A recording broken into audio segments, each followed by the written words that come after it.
નમસ્કાર, world media ન્યૂઝમાં આપનું સ્વાગત છે। હું છું સફી શેખ। જોઈએ આજના નવા સમાચારો।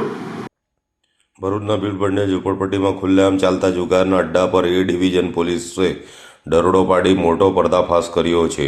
પોલીસની કાર્યવાહીથી જુગારીઓમાં ફફડાટ ફેલાયો છે। સર્વેલન્સ ટીમને મળેલી ચોક્કસ બાતમીના આધારે પોલીસે ભીડબંધન ઝૂંપડપટ્ટીમાં દરોડા પાડ્યો હતો।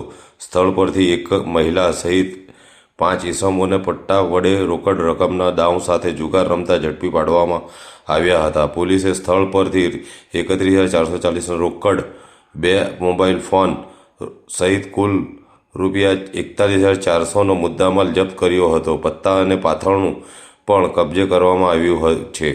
ઝડપાયેલા પાંચે વિરુદ્ધ ભરૂચ શહેર એ ડિવિઝન પોલીસ મથકે જુગાર ધારા કલમ 12 હેઠળ ગુનો નોંધી કાયદેસરની કાર્યવાહી હાથ ધરવામાં આવી છે। પોલીસની કાર્યવાહીથી વિસ્તારમાં ચાલતા જુગારના અડ્ડાઓમાં ખળભળાટ મચ્યો છે।